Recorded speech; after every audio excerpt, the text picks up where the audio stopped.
The poltergeist, or playful spirit, has been for centuries a familiar figure in the literature of psychical research. No one has ever seen him, no one has ever proved that he really exists. And while sophisticated minds of the 20th century may scoff at the idea of an invisible imp who maliciously moves furniture and shatters crockery, there are literally thousands of cases of such spontaneous physical phenomena which cannot be otherwise explained. There is, for example, the case of Mr. Playfair, the miller of Kent. J.C. Playfair, owner of the furnace mill at Lamhurst, Kent, was a solid and practical man. Hence, when the hired man informed him on a certain May morning in the year 1906 that a mysterious visitor had entered the stables during the night, Mr. Playfair was slightly annoyed. How could anyone get in the stables? Every door's locked and bolted, and you and I have the only keys. He didn't need a key, sir. It was one of the playful spirits. Some folks call him the poltergeist. Oh, for heaven's sake, Scrobbling. How many times have I told you there are no... I know, sir. But just the same, sir, I wish you'd come out to the stables and look for yourself. And so Mr. Playfair, mumbling his disgust over the whole silly business, followed his hired hand out to the stables. Good Lord! Look at the horses.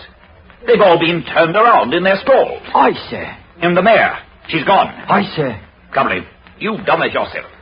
There isn't room to turn those horses around like that. They'd have to be led out of the stalls and led back in again through this door. And the door was bolted. I know, sir. But I haven't so much as touched them. Now, here's my mare. She couldn't possibly have got out. This is ridiculous, Scrobbling. The whole thing's perfect. Listen, sir. Great Scott! What is it? The barrel of lawn, sir, up in the loft. He pushed it downstairs. The spirit's still in here. Spirit nothing. Nobody but a man could have moved that barrel. You up there! Come down! Come down, I say, or I'll come up and get you!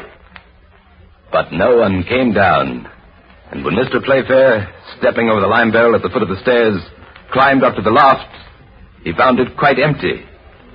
He was on his way back to the ground floor again, when suddenly...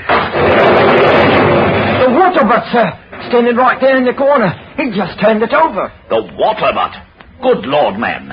You and I together wouldn't have the strength to budge it. Well, he did, sir, and that means he's right here in the room with us, and that means I'm getting out. Cobley, wait a moment, come back.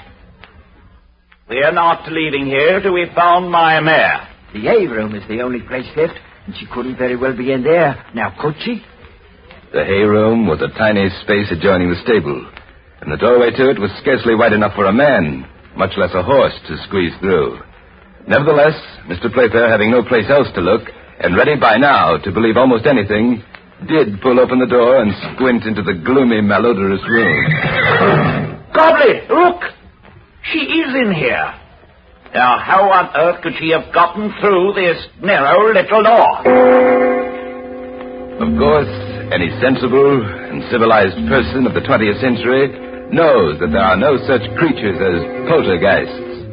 And yet, the miller's horses were turned about in their stalls, and the lime barrel and the water butt were upset, and it was necessary to remove a partition to get the mare out of the hay room. And though we may dismiss, with a superior smile, the idea of a playful spirit, these remain facts. Facts incredible, but true.